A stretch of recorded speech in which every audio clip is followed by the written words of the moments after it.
All right. Ready to dive deep into this conversation about financial wealth and happiness? Oh, absolutely. We're digging into this fascinating chat between Lewis Howes and the late Bob Proctor. Yeah. And talk about a rags to riches story, right? Mhm. This guy goes from making a measly 4 grand a year Wow. to raking in a cool $175,000. That's incredible. And you know what's really fascinating? What's that? He always insisted that achieving financial success, it's not some big mystery. Right. It's just widely misunderstood. Yeah, and it's so intriguing, isn't it? Because he actually believed Yeah. that the biggest thing standing in the way of people and wealth Hmm. wasn't like a lack of money or connections or even working hard. Yeah. It was something he called ignorance. Ignorance, huh? Mm. That sounds a bit harsh, don't you think? Turns out. Almost like he's blaming people. Well, it might sound that way, Right. but he wasn't talking about a lack of intelligence. Okay. When Proctor said ignorance, what he meant was Yeah. people not understanding the basic principles of building wealth. Okay.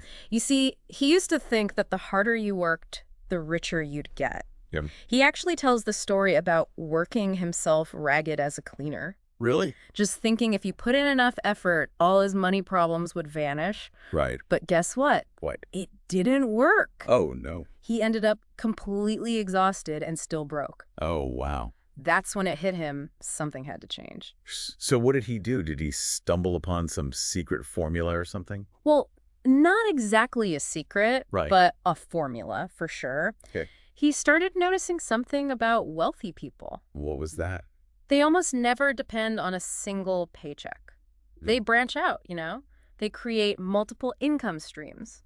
Okay. Investments, side hustles, Okay. royalties from books or inventions, things like that. So it's like having multiple rivers flowing into your financial lake. Exactly, instead of just one tiny stream. Yeah, that makes a lot of sense. Right, it's much more stable and secure. But how do you even go about creating these multiple streams? Mm-hmm. I mean, most people are already swamped with their main job. That's true.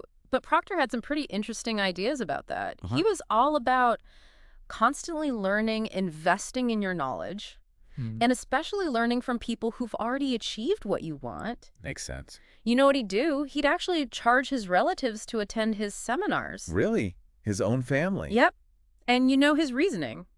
Those who pay attention. Oh, it's a bold move, charging your own family. Yeah, but I see his point. It's Yeah. not just handing them something. Right. It's about them valuing and really absorbing the knowledge. It's like an investment in their future. Precisely. And he wasn't just talking about formal education. Okay. He was a huge advocate for mentorship, finding someone Yeah. who's already walked the path you want to take Right. and learning from their experience. Hmm. You know, Proctor himself had mentors who helped him break free from limiting beliefs. Speaking of limiting beliefs, he talks a lot about paradigms. Yes. He describes them as these ingrained habits that control how we act. Right.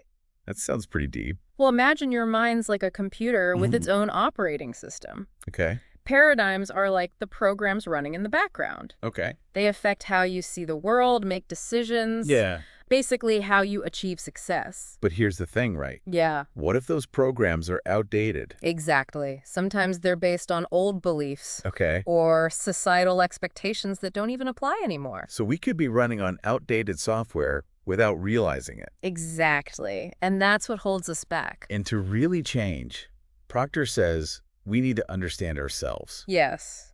Our strengths, weaknesses, Right. and those hidden programs running in the background. He really believed in knowing yourself. He did. He said understanding yourself is the key to understanding everyone else. Interesting. You know, he actually spent a ton of time studying himself. Yeah. Like, he was his own research project. That's fascinating. And he didn't exactly have an easy life. No, not at all. Difficult childhood, Yeah. dropped out of school early, battled insecurities. Wow. But by understanding his own patterns and limitations, Right. he was able to overcome them and achieve incredible things. That's the power of it, right? Yeah. He believed that by facing our inner world, Wow. we can actually change our outer world, That's really powerful. But self-reflection can be tough. for sure. Did he have any practical advice for actually doing it? He did, and one of the most important things he stressed was persistence.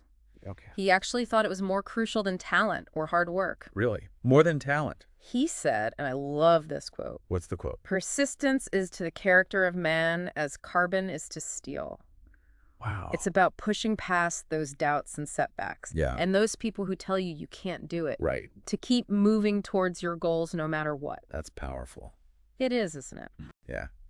Yeah, persistence, Yeah. that's definitely easier said than done, Right. especially when you hit those inevitable roadblocks. Mm-hmm.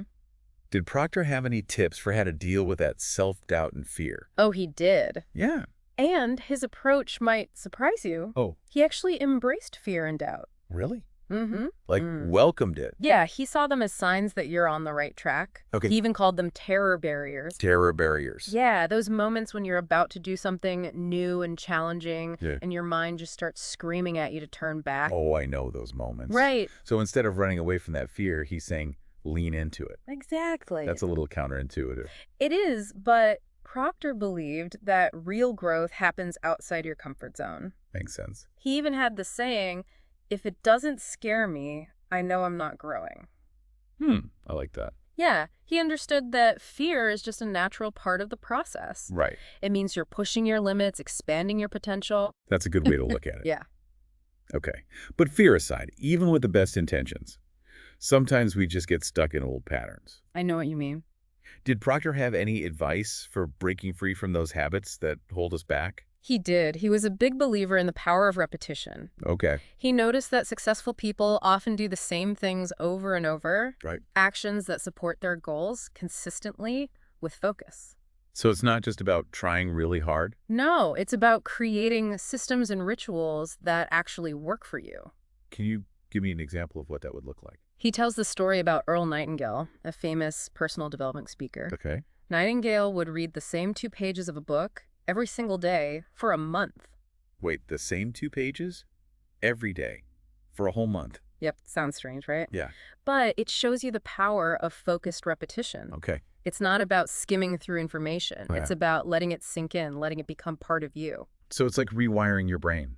Exactly. By repeatedly exposing yourself to the ideas you want to internalize, Interesting. Proctor believed that what we focus on consistently, it shapes our reality. Makes sense. He even carried a goal card with him. A goal card. Yeah, a small card with his goals written on it, Okay. and he'd touch it regularly, just as a reminder. Keep him top of mind. Yeah, it kept his aspirations front and center, fueling his actions. It's a pretty simple technique. Right, but powerful. Yeah, and speaking of the subconscious mind, Proctor seemed to really understand its power. Oh, he did. It's almost like he saw it as this separate entity Right. that we could program to work for us. Exactly. He compared it to a computer program running in the background, Okay. influencing our thoughts, emotions, everything. And he believed most of our behavior is driven by this subconscious programming. He did, and he said it's often rooted in our childhood experiences. Right. The messages we've absorbed from society. So we're basically running programs we didn't even write ourselves. That's the idea, and sometimes those programs are outdated, they don't serve us. Right. So how do we rewrite them?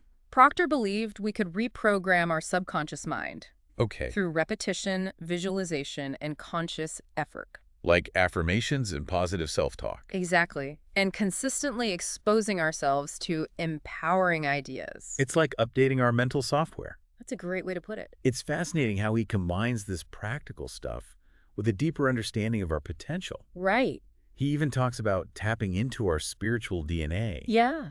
and connecting to a higher source of wisdom. He believed that we're more than just our physical bodies and minds. Okay. There's a deeper spiritual part of us that connects us to something bigger. And by tapping into that, Right. we can unlock our true potential. Exactly.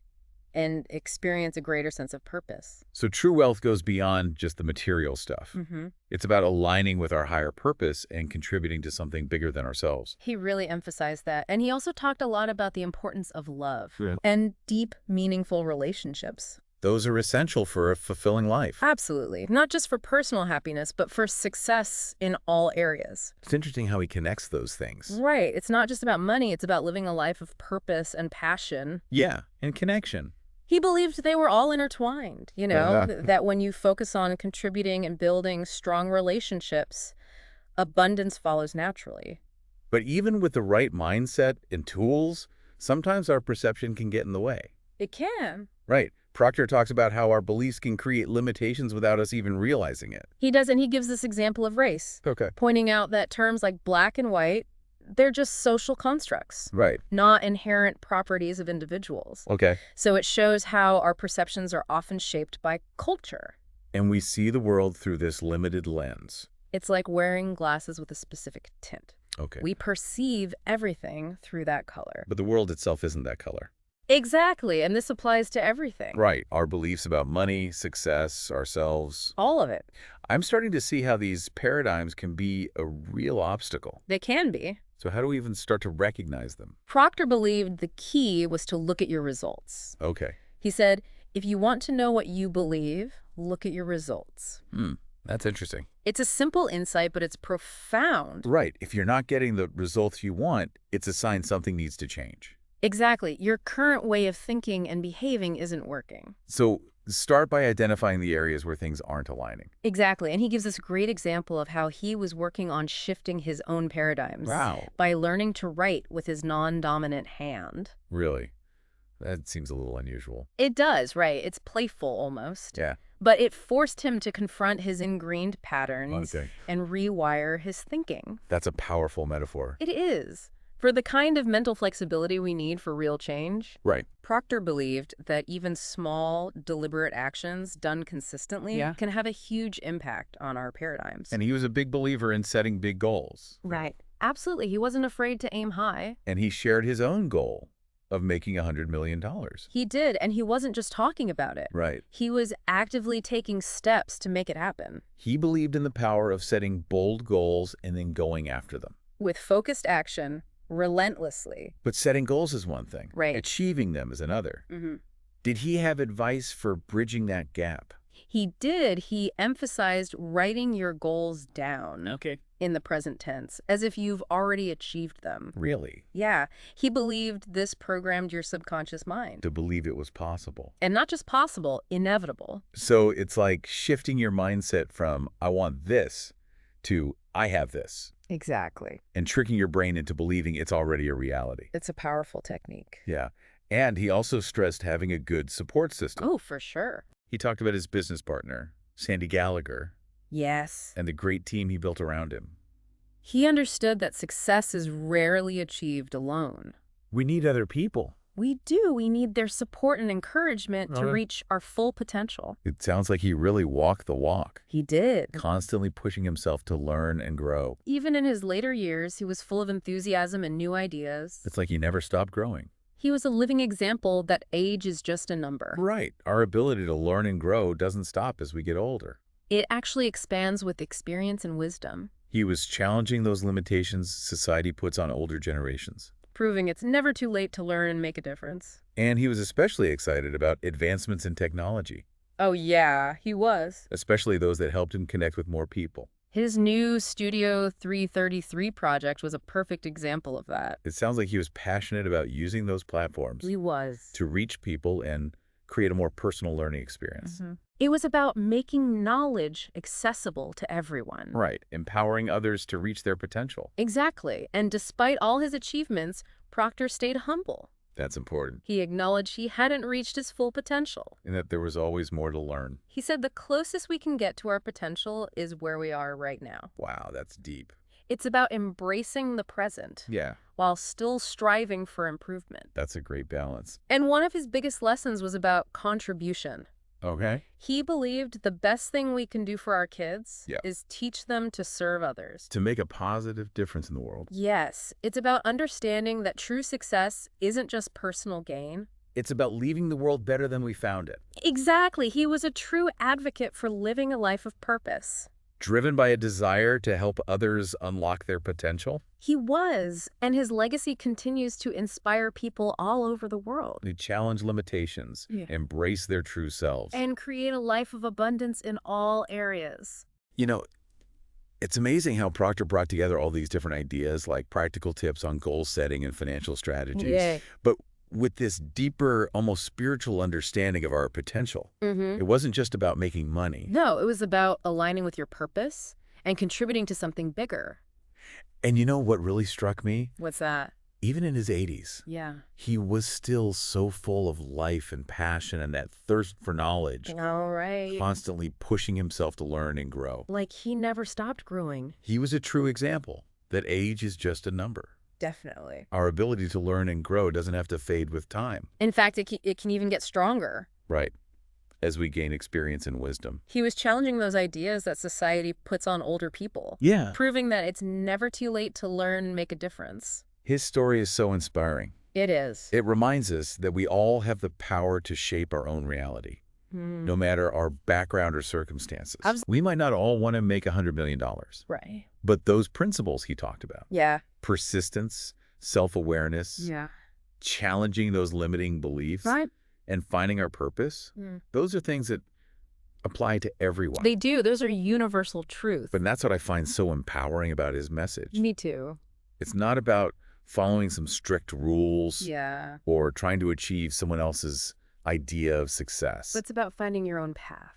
It's about tapping into our own wisdom. Yes. Connecting with our purpose. And creating a life that truly feels right for us.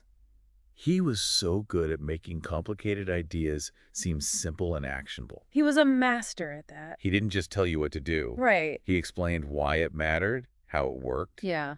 and how to actually apply it to your life. Right. So as we wrap up this deep dive into Bob Proctor's wisdom, I have a question for you, dear listener. Oh, I like this. What paradigm shift could you make to unlock your own potential? Ooh, that's a good one. What limiting beliefs might be holding you back? Yeah. What habits are no longer serving you? What steps can you take starting today to create a life that is truly aligned with your purpose and aspirations? Those are some powerful questions to think about. They are. Proctor's teachings are a treasure trove of knowledge and inspiration. Definitely. And hopefully this deep dive has sparked a desire in you to explore these ideas even further. And to find your own path. To a wealthy and fulfilling life. Absolutely. Remember, it starts with awareness. Right. A willingness to challenge those old assumptions. And a commitment to keep growing. Always growing. And who knows, maybe along the way, Yeah. you'll even discover a new income stream or two. That would be great. Thanks for joining us on this deep dive.